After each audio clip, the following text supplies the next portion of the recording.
Okay, well, welcome everybody. What an honour and pleasure to be with you all today. And I'd like to firstly thank my mother on International Women's Day for providing me with such inspiration throughout the years.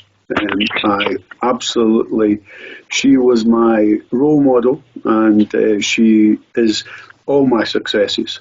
So thanks and welcome for everybody attending this webinar.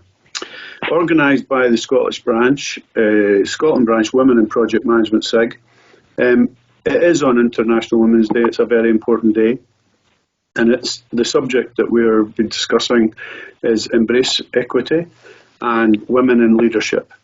And of course, equity means creating a fair and equal world.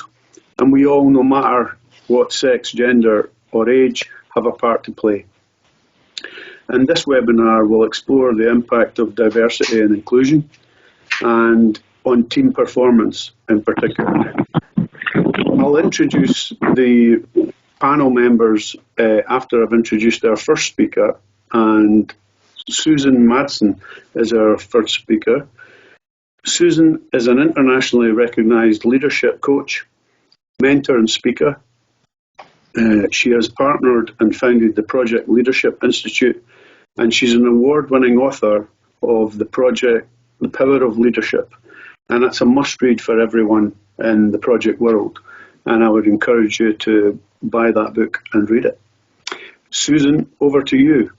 After Susanne's presentation, I'll introduce our panel. I'll ask some questions in relation to embrace equality, women in leadership. So thanks. Thank you, Susanne. Thank you. And welcome everybody who is listening in. And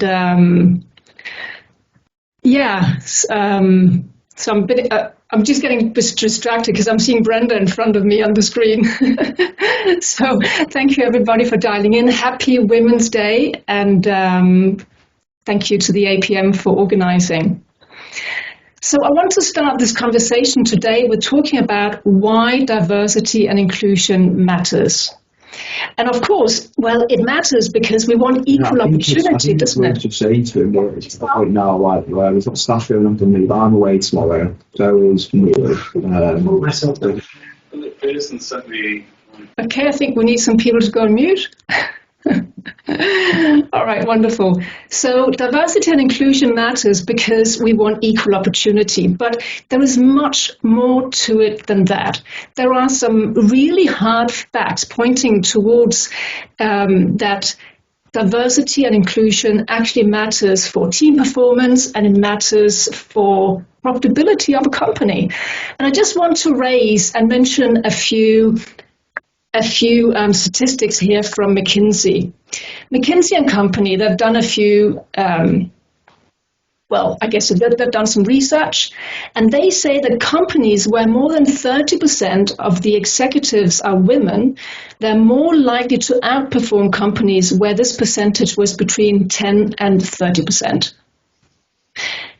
And McKinsey, they have studied executive boards and, much more than they have studied teams, but I think we can still glean a lot from that. They furthermore say the companies in the top quartile for gender diversity within executive teams were 25% more likely than companies in the fourth quartile to have above average profitability. So what we are not saying, they are not saying that if you have diversity, you are guaranteed to have more profitability. What they are saying is that there is a correlation, there is a strong likelihood. Now, I want to keep coming back to this phrase that it's diversity of thinking that matters. That's really the reason why companies perform better when they have more diversity. That's why project teams perform better when they have diversity. It's not because it's nice to have diverse people, it's because we need all these diverse ways of thinking to innovate, to shoot down ideas, come up with new ideas, to really create the best output that we can. And I want to give you an example of what can happen when we don't have diversity. Let's go back to 2008 and the years preceding the financial crisis. I'm probably going to generalize here, but by and large, many of the investment decisions that happened in large corporations, in financial institutions, in hedge funds, etc., were made by people with a certain personality type and a certain gender. These were people who valued risk-taking, who had quite an aggressive profile, who wanted short-term gains, and perhaps there was a bit of greed involved as well. And we know what the result was. There was a lot of investment into bad debt, basically. I don't know what would have happened if we'd had more women represented in those organizations or other people with a diverse background. It's likely that someone would have put their hand up several times, or that more people would have put their hand up and said, is this ethical? Is this wise decision-making? Of course, we don't know the answer, but that's my guess. I also want to say that diversity is not just about gender diversity, of course, because to diversity of thinking, it means people with different backgrounds, people who see the world differently to us, people who have different types of ideas, different age groups. That is all part of the diversity mix. And there are some barriers to diversity, and probably they are most likely unconscious biases we have. That means we're not really conscious of them. And that's because we are all human and we are all wired to survive. So there's some kind of programming in us that means that we are more likely to be drawn to people who are similar to ourselves because it makes us feel safe. It's not so scary. Sometimes if we have to interface with somebody who is very different, different age, different gender, different culture background, different part of the world, perhaps, not necessarily, but perhaps it makes us feel unconsciously a little bit more uncertain because we don't have the same programming. We don't see the world in the same way. So to give you an example from my own world, I have my own company. I'm a coach. I run leadership programs, mostly for project managers. And if I were to hire somebody to help me in my company, I'm more likely to hire somebody who is like me, a clone of myself. Now, because I'm aware of this unconscious bias, it means that I can say to myself, well, is this really wise? Maybe I should hire somebody who isn't like me. Maybe I should hire somebody who can complement me. And that's really where we need to get to overcome these unconscious biases. But so far, I've only really talked about diversity. Diversity in itself is no guarantee that we will perform better in an organization or that we're going to perform better on the project. We really need inclusion as well. Now, inclusion, I think this is actually what's going to be more challenging to most people on this call, because if you work for an organization, it might be HR who's doing the hiring. Maybe you're part of it. But I think it's in the inclusion part that you can really make a difference. I'm going to share with you some research from Google because they studied what it is that contributes to high-performing teams. And if any of you want to look up the research afterwards that I'm going to refer to, you can look up the Aristotle Project. It's well documented out there. So from the Aristotle Project, a whole team at Google set out to study what is it that creates high performance. And they took, hundreds of project teams, and they looked at their performance, and they looked at factors such as skill level, how much people were being paid, if they had flexible working, all the parameters you can imagine. And to the big surprise, they didn't find any correlation between all of those factors and high performance. But what they did find was that they could, with their naked eye, they could observe and see when a team was high performing. Because what they saw was a team where there was a lot of direct face-to-face interactions, and where teams did not work in the same room, but where they were remote, there were a lot of one-to-one video conference calls. The more people you put on a call without video, the less the less effective that communication is, and that does not lead to high performance. What else they found, very importantly, was that every person in the project team was contributing in equal amounts. So what that means is that if you have a team of 8 people, 8 team members, every one of those 8 team members will communicate with each other, not just the project manager, and they will make decisions, come up with ideas. They'll contribute in roughly equal amounts. So it means that if you see every team member like a little engine, every single engine in that team is optimized and contributing all that they can. So Google thought, okay, if that's a high-performing team, we wonder what's going to create that. Because I can tell you from my own experience, and perhaps yours too, in the teams I've been a part of, every team member did not contribute to the same amount. So what Google found was that it's this concept called psychological safety that means that everybody comes forward and contributes. When I create psychological safety in my team, it means that introverts as well as extroverts are willing to and able to come forward with their doubts, with their ideas, with their contributions, because they're not afraid that I'm going to criticize them, because I create the space for them. And that's really what's the most challenging here, is to create the space where people can step in and lead with me almost. So some of the barriers to inclusion, I think, are something that I work with people on a daily basis in my coaching and in our leadership programs. We are not aware. Again, it's unconscious. But the more busy you are as a team member, as a project manager, the more you are likely to not include people, because if you're busy, you don't have time to listen to people's contributions. You don't have time to say, oh, Paul, we've heard from everybody else during this meeting, but we haven't heard your view.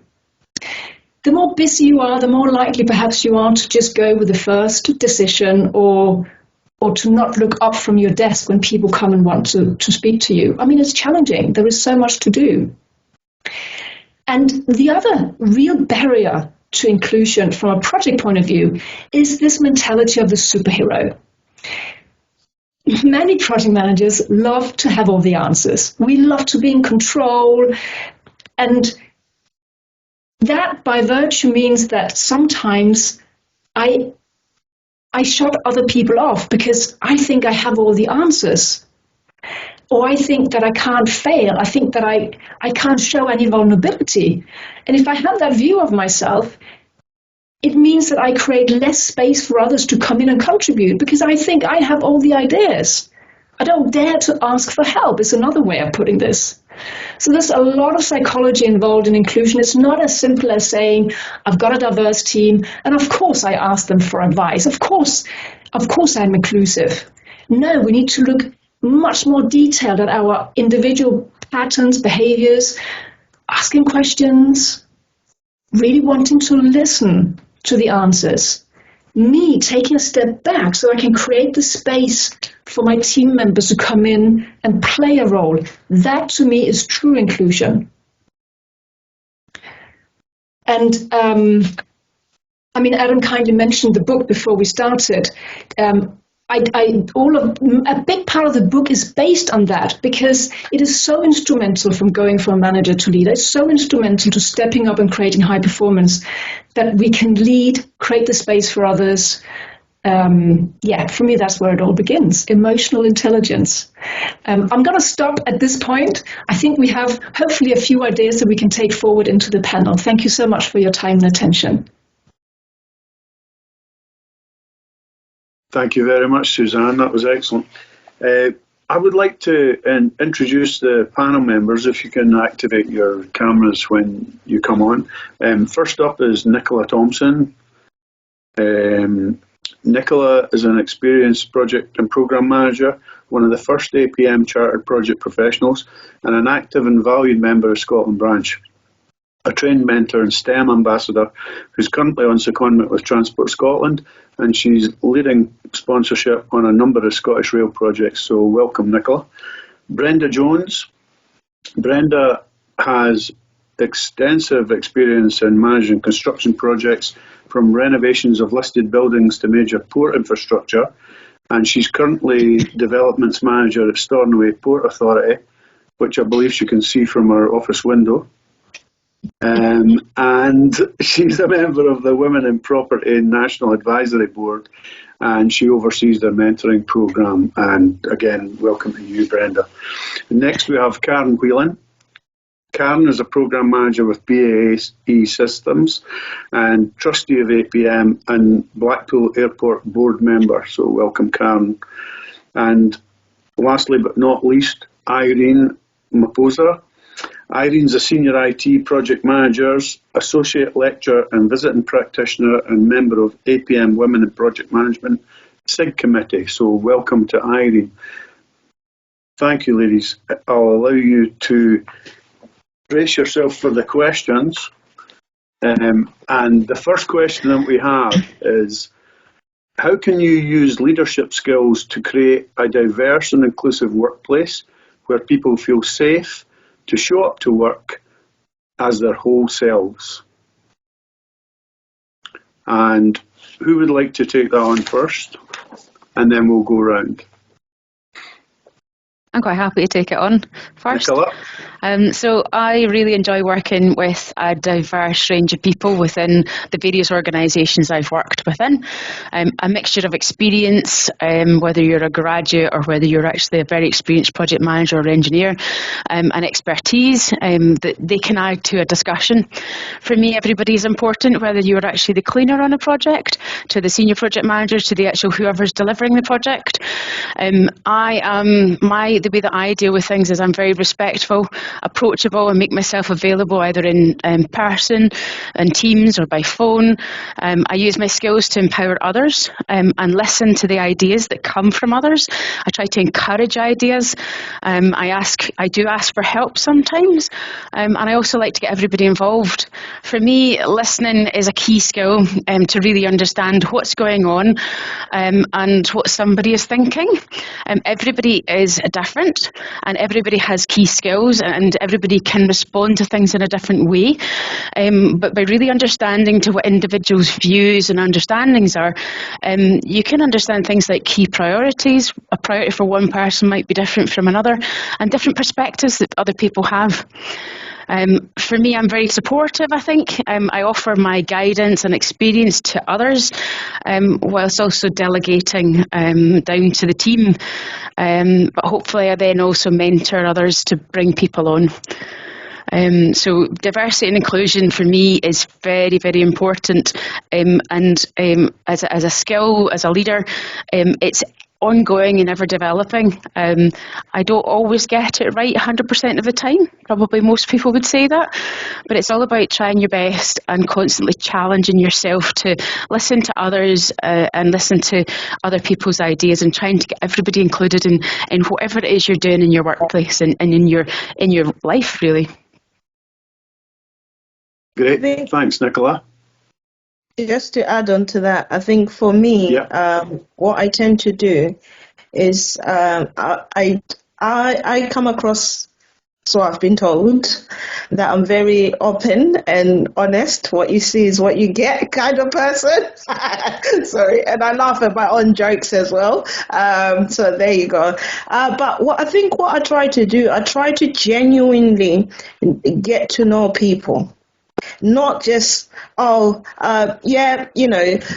I kick off any project that I've got, I do part of what I call information gathering. By doing that is I'm actually taking time out to understand each and every single individual that is going to be potentially on my team, project team, and to actually say hi.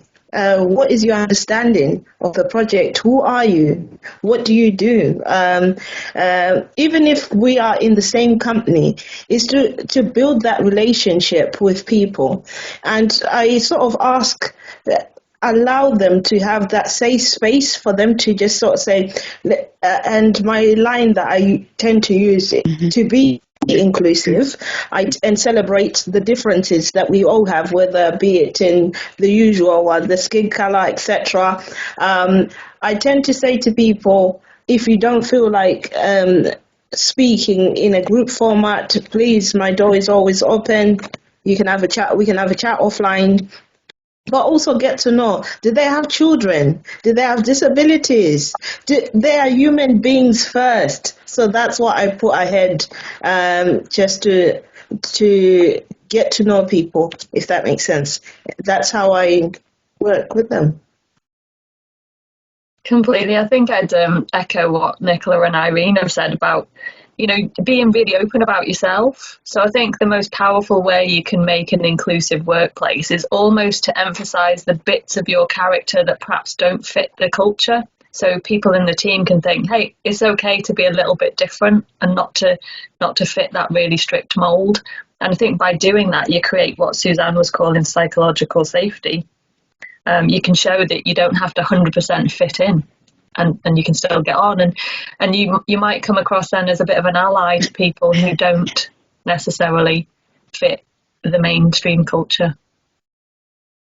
Yeah, I'd just like to echo those things. I think it's about, I work in construction, and typically leaders in construction tend to be, of a certain mould. Perhaps I think some similarities to the one that Susanne was mentioning, pre-financial crash. And kind of aggressive and kind of domineering culture can be quite, a few years ago was seen as the norm and indeed desirable. And I think the good thing about construction is that we have, all the projects rely on a range of disciplines, and sometimes those disciplines come with their own characteristics, and then sometimes people have their individual characteristics. So I think it's about ensuring that we do celebrate the differences and model respect for people who aren't like ourselves. And also, I think it's important to make it clear that people can be allies, and we've all got a lot to learn about each other, as Irene says, and what issues, things people are facing. So it's important to make it okay to ask questions and sort of say, well, I don't understand what this is about, and to form allies amongst our teams. I think it's really important to find out what people need to fulfil their potential, and I think the idea's become more common lately that that's not treating people equally, because people will have different needs to get to that position, and as Irene says, they'll have different backgrounds in different home life situations, which we need to take account of. I think it's also really important that as leaders we're measuring and we're getting information about performance. I think somebody was asking in the chat about the glass ceiling, and the stats are still not very good. And it's important that we get kind of hard data and soft data in different ways to see how we're doing, to make sure we're not kind of missing a trick, or we're not missing trends. And I think a lot of companies now publish data beyond the gender pay gap, but it's still quite difficult for companies to achieve high numbers of women in management, and that's just one of the characteristics that should be measured. So I think that's important too. Great. Thanks, Brenda. Thanks, Karen and Irene and Nicola, for all your answers. We've got some questions coming up, but what I'll do is I'll stick with the questions that I've got to ask you, and then I think we'll see if we've covered some of them or not after that. So thank you for that, and totally agree with you. I think it's about the needs of individuals as well that needs to be taken into consideration. So our second question is, in two parts. What challenges and barriers have you encountered in your journey to leadership? And what's your leadership style and how it fits into your organisational culture? So 2 parts to that question. Who wants to head it off this time? Shall I go first this time? Brenda, Reverse that would order? be great. Right. Thank you. So I was thinking about this, and typically what a lot of people say in response to this is, oh, I didn't have confidence in myself or something like that, and I had imposter syndrome. But I think our the responsibility as leaders goes beyond putting the focus on individuals and their own sort of psychology. I think when I look back, I don't think I really had much encouragement to become a leader or to progress in my career. There wasn't a clear career path, even though I've worked for some quite large organisations.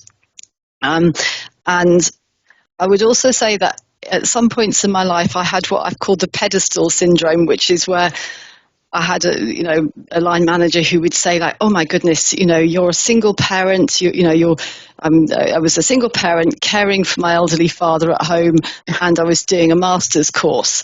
And he said, oh, I don't know how you do it. And looking back, I think, I don't know how I did it either. But I didn't really need to hear that from him. I needed to hear something a bit more about, well, what could I do better? And I think sometimes, like managers may be a bit scared to give constructive feedback. But I think we owe that, to be honest, and to develop people. And we should all model that and ask for it. And I also think I didn't understand what I needed to do to get promoted and develop. I thought I just had to do my job really well. And then I actually had a mentor through the Women in Property mentoring scheme, which I would highly recommend to everyone, who told me that, that what my company wanted from senior staff was not just people doing their job well, because there's only one of me, but they wanted some other things about developing other staff, bringing in business. And that was like a light bulb moment for me to realise that's how I needed to kind of get ahead in my career. I'd say my leadership style is, like somebody else mentioned, is to listen a lot and encourage team members to grow. And I lead project teams at the moment, but when I was responsible for a team of staff, I was making sure everybody got a professional qualification, including the admin staff, that they had opportunities to learn and to take on new work, even when that might have felt a bit scary for me and for them. And that's I think that's very important. Brenda, I want to thank you for bringing up that confidence trope as well, because I think I've been in management positions for 20 years. My natural style is quite soft and collaborative. I want to harness a whole team of experts, not just lead from the front and do everything myself. And I think sometimes that caused a bit of confusion, and I was sent on assertiveness training and that kind of thing because I wasn't the typical manager. So I think it's a really good one. I think in terms of other barriers, I've perhaps made the mistake in the past of being self-deprecating. Please don't do that, because people will just take you at face value. They won't take the time and have the insights to say that's self-deprecation. That was probably my main 2 points on that one. I think for me, going back to the question, in terms of leadership style, I can confidently say in most of my roles, circa the last 5 years, I've always worked with people and ensured that they got promoted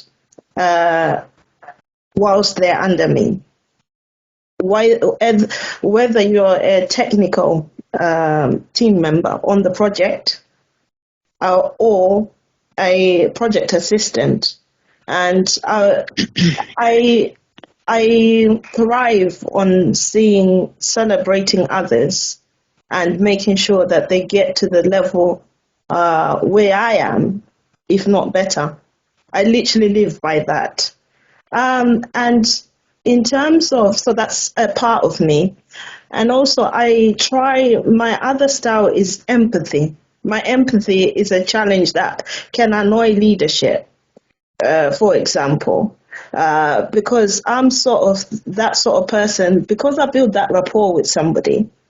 And if Jimmy, for example, is having a difficulty meeting the deadlines, then what I would do, the usual pathway for most managers, is to escalate to their line manager, and then things get out of hand.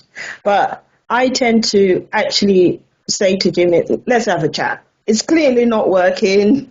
You're not doing the work, and I'm trying to make you do the work, so it's not working. So let's have a chat, and And 9 times out of 10, when you actually sit down and listen to people, you understand the different needs that they have. Because sometimes you learn to find maybe it's they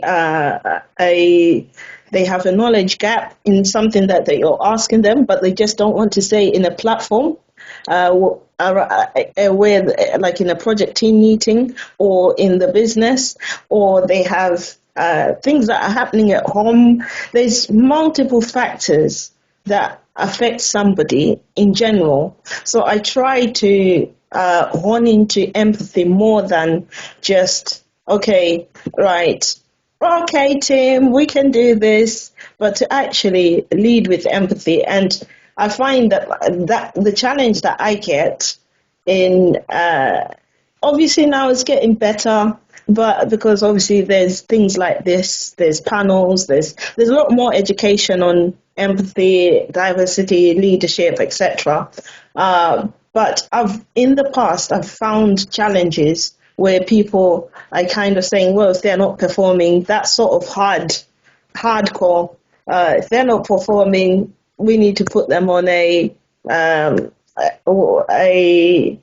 performance, and I tend to block that away for people that I work with, even in the company. That, okay, yes, we can do the HR procedures, but have we actually spoke to the person and understood why certain things are not happening?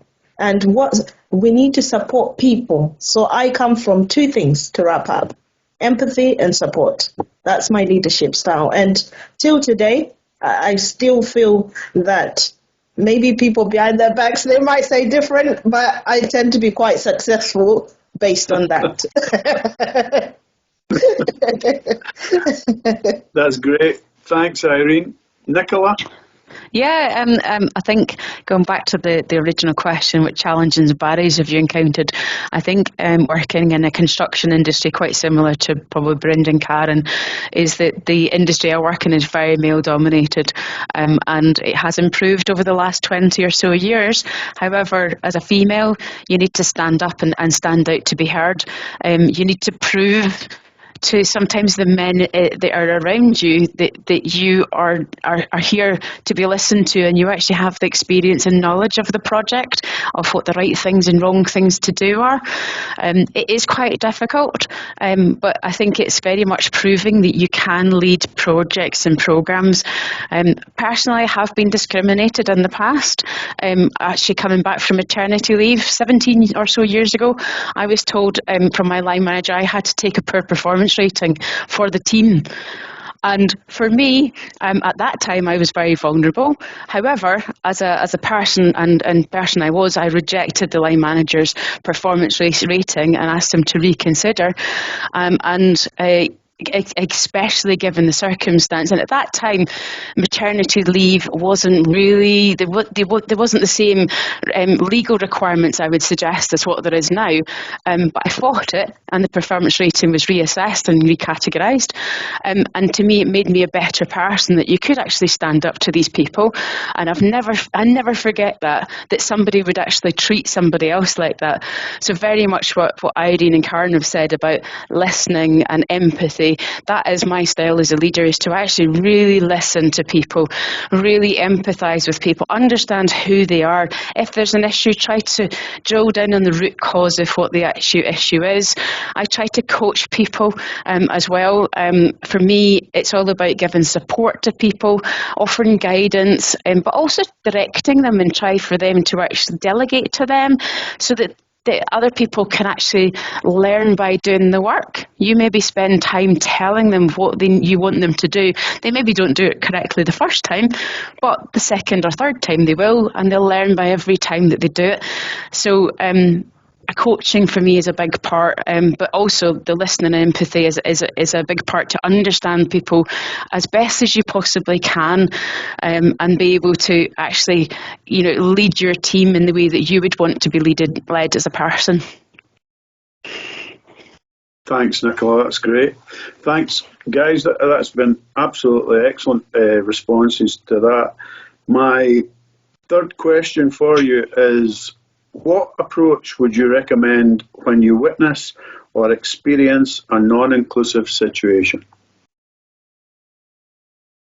I think, Karen, you want to take that first? Yeah, thank you. I think the short answer is to tackle it head on. I think you need to act immediately and promptly. You need to address both parties. Everyone needs to, whether it's in a private room, just talk straight. You know what's going on here, and not gloss over things. You need to confront reality, and get an apology. You know, if somebody's behaved in an unacceptable way, there needs to be an apology and an agreement of how people are going to behave in the future. And I think in most one-to-one situations, if that's what we're talking about, there will be mutual respect between those two people, even if they've behaved badly or said something unacceptable. You need to re-establish the mutual respect and the professionalism between those two individuals, and get them to commit to not doing it again. I think because what we're talking about really is some sort of a crisis situation when something's happened. That would be my approach. Great. Irene? I think I would do the same, but and be vocal about it as well. Don't be vocal about it. It's not gonna rest. And you know, my approach would it depends what the situation is, but it's important for me to definitely tackle it on. Take it on, make sure that it's taken on board, and it's a lessons learned, right? Because to ensure that such instances don't happen again, and most importantly, not to just brush it off. Okay, we dealt with this. It's good. And I'll give you a practical example. When the whole Black Lives Matter happened, some companies jumped on the wagon. I was in the company, they were like, they were indecisive about whether they should put out a statement or not. It's political, is it not political, this, that. But at the time I was a diversity champion, and I made sure that was echoed, that no, it's not a political matter. People are dying. That's it. You got to, whether or not for the people that are impacted, they will have less confidence. It'll probably affect their mental health. Same as I encountered another opportunity whereby someone with neurodiversity wasn't supported in the business, so I took that on board, made sure that there was education about what is neurodiversity and how best we can support somebody. And again, someone with ADHD, I could go on, but I'm very action driven. If I see something, I have to tackle it, but I need not to make it about myself. If it's regarding an individual, I need to look at it holistically. That's what I tend to do. Thank you. Okay, thanks. Brenda? I think I'd just like to give a slightly different perspective, because just kind of things that you might not immediately identify as being discriminatory and disrespectful, but just don't quite feel right. And often I think those things are perpetrated against people who are not inclined to challenge them directly.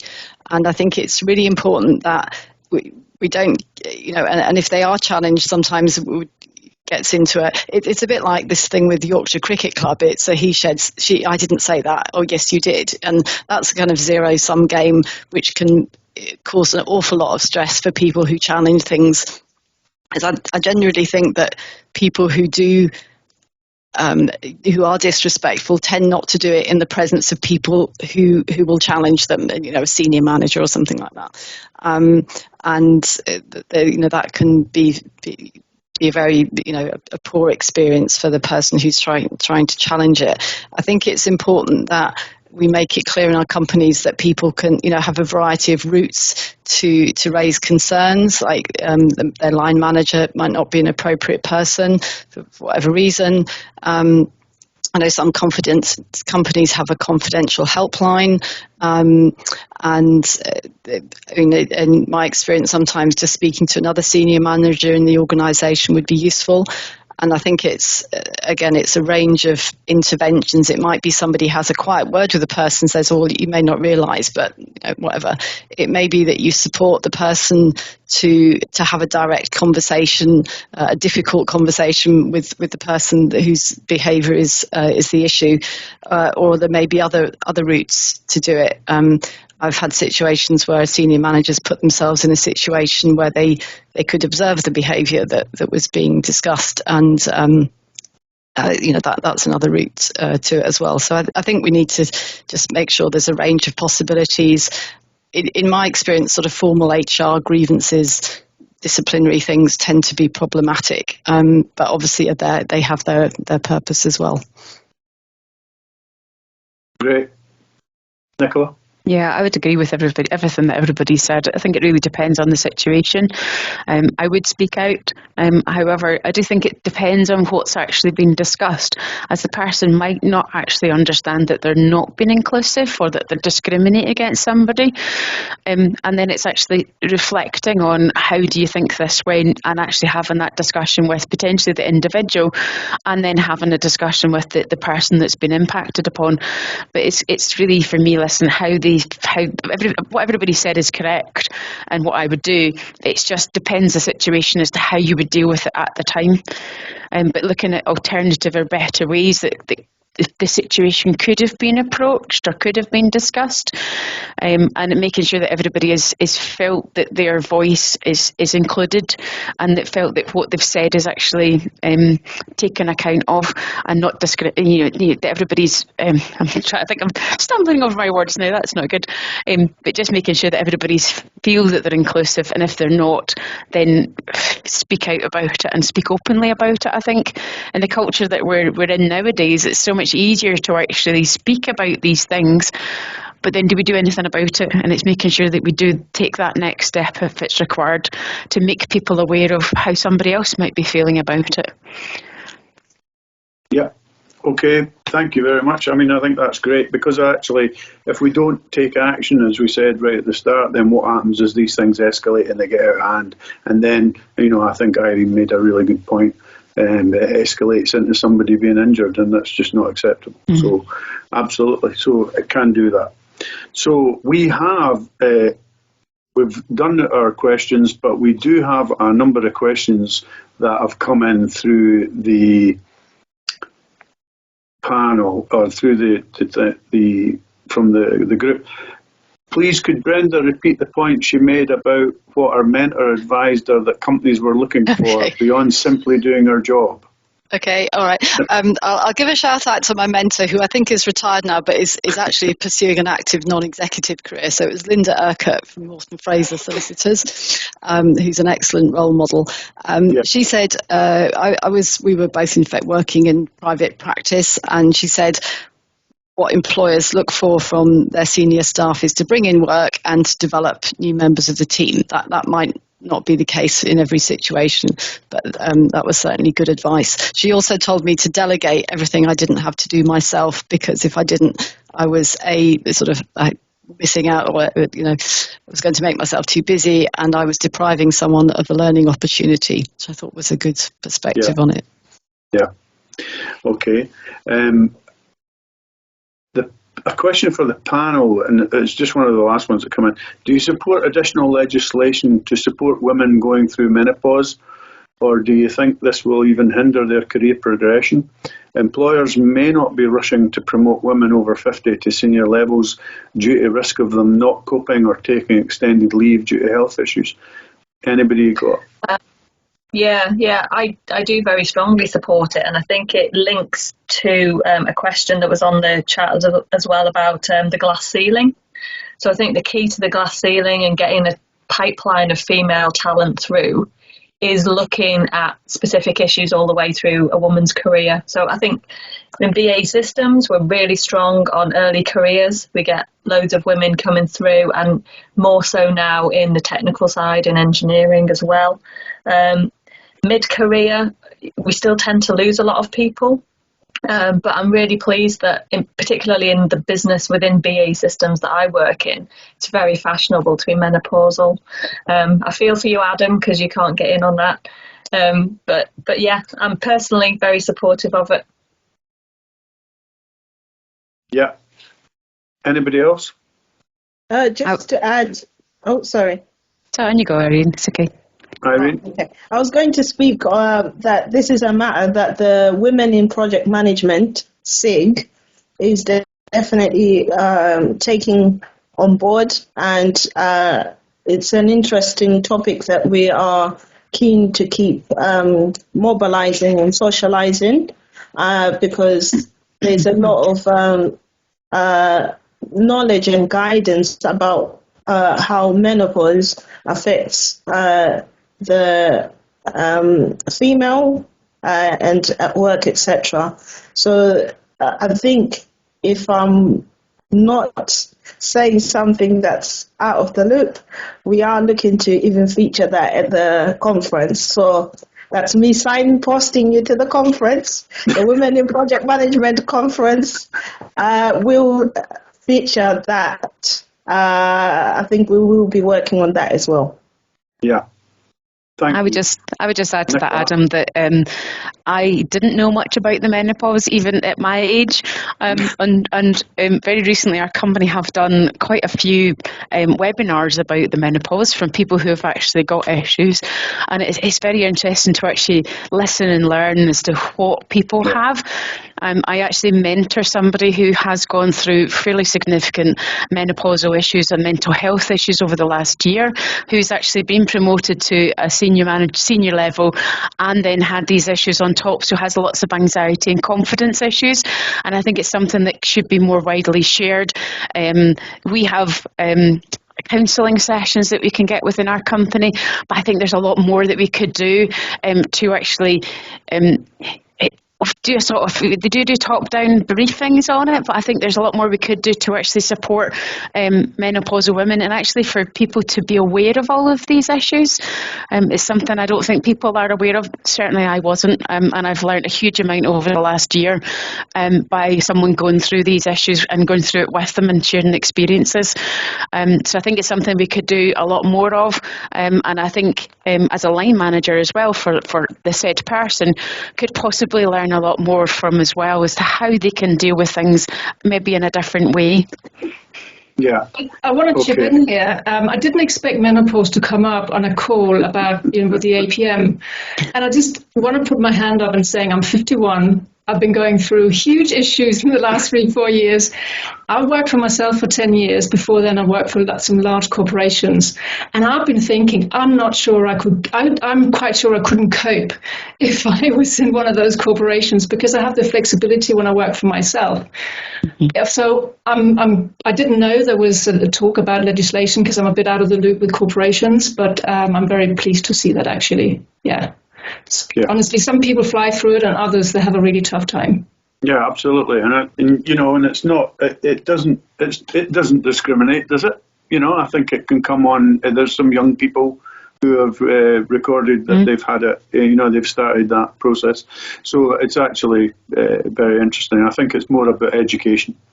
I mean, personally, I'm always a bit cautious when it comes to legislation, because we shouldn't need legislation, right? It's the same if companies you have to have 50% of women on boards. Yeah. It's nice if it can happen without the legislation, because you don't want to be promoted as a woman or get a job or get time off just because this legislation. I think it's education and understanding. Yeah.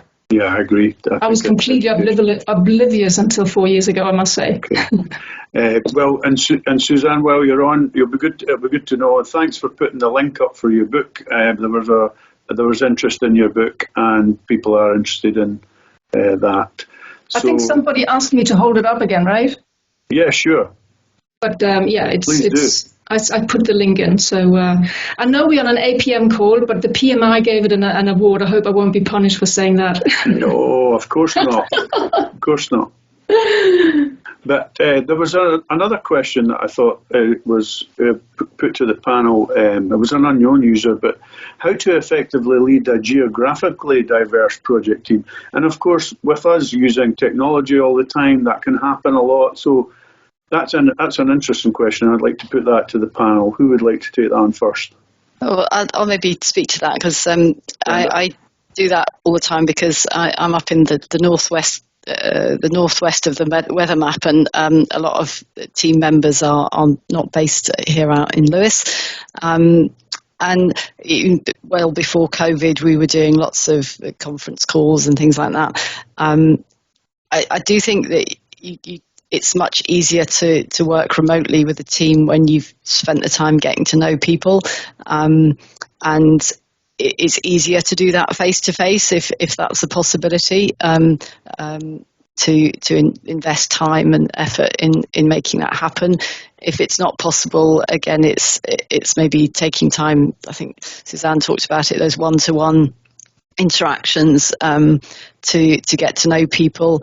I think also it can be quite easy for people not to contribute in sort of remote meetings, so it's incumbent on leaders to make sure that everybody's participating and that they have an opportunity, as Irene says, to contact people directly if they don't want to raise a concern on a Teams call. I do think that's more difficult when you don't have the sort of body language and the sort of pre and post meeting informal chat to do that. So it's a bit more difficult, but I think it is doable.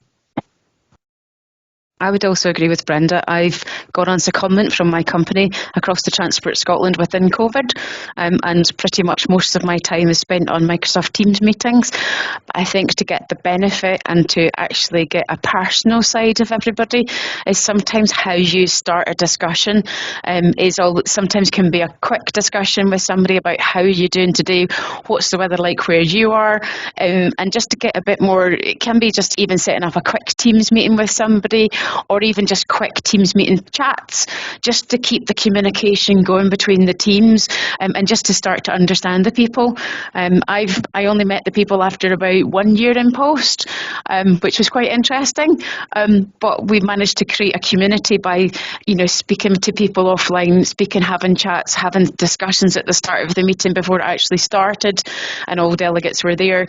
That helped hugely to break down the barriers and to actually meet the people in person rather than just meeting the face. And when you actually meet somebody in person, that's even more interesting because you don't know what height they are, and all of a sudden you have a very tall person and a very short person that you didn't know where you were going to meet, or they look completely different. So yeah, it's definitely you can definitely effectively do it, but it's making sure you spend the time adding in extra little conversations that you maybe wouldn't normally have, or you'd have over a coffee in the office or something like that. Well, I would like to comment on that also because I completely agree to what you mentioned. In addition, I would highlight the importance of working with a team when you first start a team, having a team charter, because no matter if your team members are remote, if they're from different locations, you'll always have people with different views of the world, hopefully a lot of diversity. And we're so good in project management at creating project definition documents and what we're supposed to deliver, but we are rubbish at talking about how are we going to do this together. How is the team going to work together? And the team chart is something I often bring up, I often talk about and write about. It's where you sit with your team and define what are our ground rules? How do we want to make decisions? What's important to us? What are the values in the team? So it's not about the deliverables, it's about us as a team, and I cannot recommend that enough. Okay. There's another question that I saw that I liked was Yeah. Caroline asked us, how do people get team members to talk when they're very shy or quiet and not forthcoming with opinions and ideas? Maybe that sort of the introvert. How do we deal with that? So I'll take that one. As a person, I'm very much out there, and I'm the opposite of being shy, and being quiet. So I pick on that. What do I mean? I'm not saying pick on them. I make an observation to see that, okay, this person does not speak as much, and they tend to be very quiet and shy. So what I do personally, and I find it so far, it works for me. I'm not saying, disclaimer, I'm not saying this works for every quiet and shy person. I tend to say, if I'm in a meeting, everyone's talking, they're giving an opinion, I tend to zone in on that person to just say, okay, Karen, what are you, we've heard from everybody else, what are your thoughts? And if they're like, nothing really, no, I don't have anything to say, I say, okay, no problem, that's absolutely fine. And then what I'll do, because I would have done that before the project kicks off, I'm referring it to project management, but in general, as a human being, if I see that someone's very shy and very quiet, I'll probably take it offline. Like, so, Karen, you can't say much, but you see my energy. I'm coming in with joy. So they can only respond with joy back. Does that make sense? So I'm like, Yeah. are you shy? Do you not feel like talking? Even if I speak my rule is I speak to everybody the same. I don't care if you're a CEO or a cleaner. That's the way I work. I would go to the CEO that you sit there and don't say much. What's going on? Are you bored? Are we not entertaining you enough? I would say things like that. And then 9 times out of 10, they will say, you know what, Irene, I actually don't have anything to say. Or I don't like it. I don't like talking in front of people. Or no, the topic didn't interest me. Or I just find this whole meeting annoying me. I've got a lot of work. Then you get to know what the issue is. So it's always understanding why that person. It's also okay to be quiet. Maybe they're a very good listener, Yeah, they might tell you, actually, I just prefer to listen and not everything down that's been said. But if it's in a social setting, like, for example, I have coffee roulettes sometimes with people. I just say, 15 minutes, hi, how are you? How are we doing today? Random, So I take that opportunity from that. Then I pick up, okay, I get to know why they're quiet and shy. So get to know the person, in conclusion. I like all those techniques. You can invite people to speak without forcing it on them. But I think the only thing is sometimes when people go quiet, it can be a bit of a red flag. Are they disengaged? Are they depressed? Have they got some other problems? Sure. And as long as you can put your mind at rest about those things, I think, everybody's different. And it's also worth being mindful that introverts need more time to process. So if you have a team meeting, you know what you're going to discuss, let them know in advance what the topics are going to be, then they can come prepared. Similarly, if you run a brainstorming session, it's the extroverts that tend to run away with the prize.